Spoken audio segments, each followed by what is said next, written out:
Welcome to the Pew. Namaste. Okay. Oh. Hey, is Love Bailey here yet? One of our guests is not here, I guess. So, but we have other guests who are. Kyoki's here, Kyoki's over there, and Desire and Astro D now, and Astro, and they found. Did you see the little cute and little? Sprite is here. Oh, Sprite, yes. Did you see the cute boy they found on the train? It reminds me of the old days. I know. They found a cute boy on the train and brought him here. He's like 12 or something. See, that never happens to me because I drive everywhere. So yeah. How am I going to find them? Awful. That's the advantage of mass transit, besides saving the planet. Yeah. Well, now D and Astro are fighting over him. Well, not at all. No, they're going to share. Oh, you just gave up? No competition. No, huh? There's no competition. No competition. Three-way? Just share. Sharing is caring. Okay.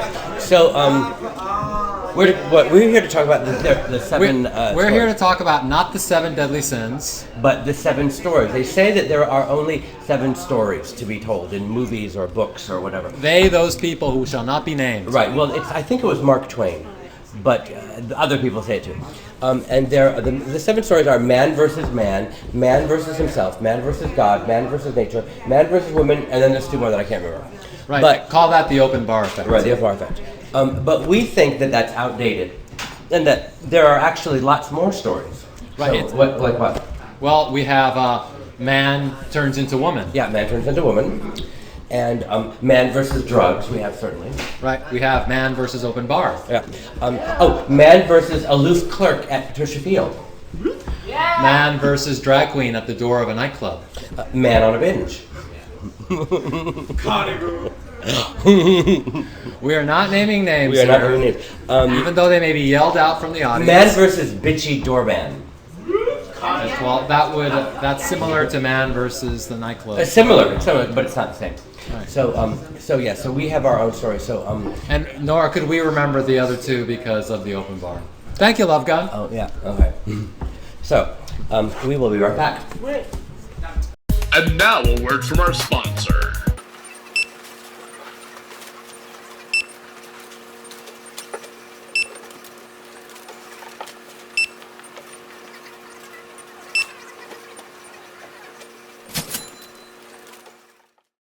Welcome back to the Pew.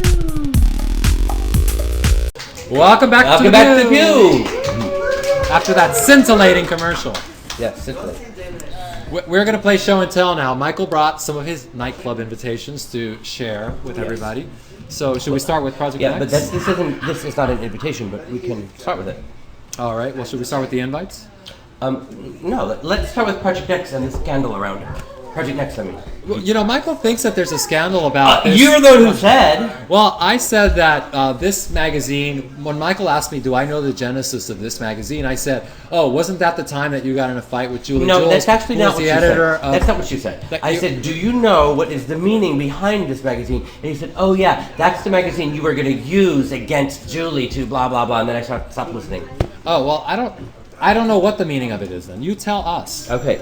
Well, the meaning of it is that when Project X was at a point where it needed to grow and become mainstream, we felt that the magazine couldn't do that because of the underground nature of the magazine with ads for drugs and underage kids and all the stuff that we liked. So in order to keep that element of the magazine, which we didn't want to lose, I suggested we print a new magazine called Project Next, and we will insert it in Project X, and we'll have a mainstream Project X, and Project Next will be the cool underground, wacky, druggy, underage kid thing, and we'll put that in the magazine as an insert, and it'll only get distributed in New York City. So then you got perverted ads like an innocent child drinking a glass of milk as a promotion for Club USA, where everybody was not drinking milk. That's not so perverted. That's actually it is. It's perverse. And you know it was meant to be perverse. Of course. Right? Yeah. I mean, don't even say it's not perverse. It's cute though. Oh, of course he's cute. No, it's cute. The ad is cute. I mean, the ad is cute, but it's to promote, drug orgies and a little boy drinking milk promotes drug orgies. Can you explain this one? He's got the Club USA logo on his huge. shirt. As every 8-year-old boy should. Everybody knew what happened at Club USA. I don't. And nobody was drinking. I'm sure I don't. Nobody was drinking milk unless it was. I beg to differ. You were drinking milk? You said no one. Is that what you called it? Someone was drinking milk. That's what you call the white stuff? Milk? Someone was drinking milk. Powdered milk. Okay. Lots of tits around. Michael was consuming lots of Lady powdered Hennessy milk. Brown was lactating. USA. So, and then we've got this cool shoe. Yeah, it's a cool shoe. Remember that Carlin's shoe? Back in the. That was Chanel. No, that was Carlin's, honey. No, it's Chanel's because there's. Honey, that's Chanel the designer. It's Carlin's. Yes, it says right there. It says Carlin on it. She made them. I was there when she made them. Done by Chanel. Well, Carlin belongs to shoe. We've got our friends like Walt and Marla. Oh, that was Kippy's boyfriend. Oh, Kippy was really mad when we did that. He didn't want Marla in the magazine. Remember when you were mad because he didn't want Marla in the magazine? No, I don't remember. And then we've got a lovely ad for Richie Rich's. Love you a million. Oh, love you a million. I actually sounded like him a little bit. You did. So we brought some vintage Red Zone invites. Here is the invitation to the Lee Bowery party on Friday. There's actually a really March funny 31st. story. There's a really funny story about that. Maurice and Vivian Brahms, the owner of the club, didn't know who he was, and so I convinced them to bring him over. And I said he's this fabulous artist and fashion icon, and he's in the upper echelons of the fashion world, and you have to bring him, and whatever he performs is going to be the most amazing thing you've ever seen. And so they invited all of their hoitsy-toitsy friends from Westchester, their neighborhood, to come to Red Zone and see this show. And they're all standing in the front row, and the show's about to begin. I was standing next to Vivian, and I said, prepare to be dazzled. And the lights go off, and he comes jumping on a trampoline. He's naked except for like that little wig thing on his dick.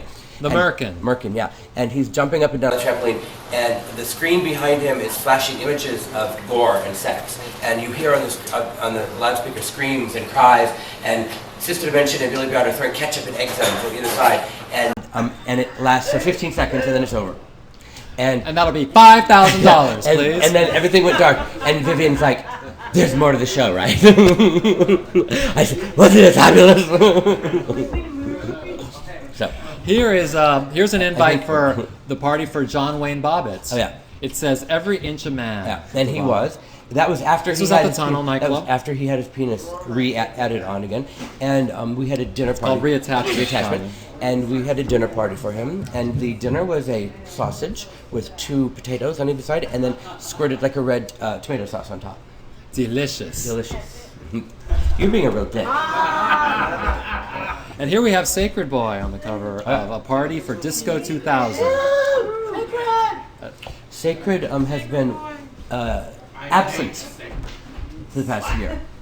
Yeah, well, he's very busy with his makeup. He's become a TV and film horror makeup artist. He's been absent. So, hope you enjoyed that. Yep. See you next time. Bye.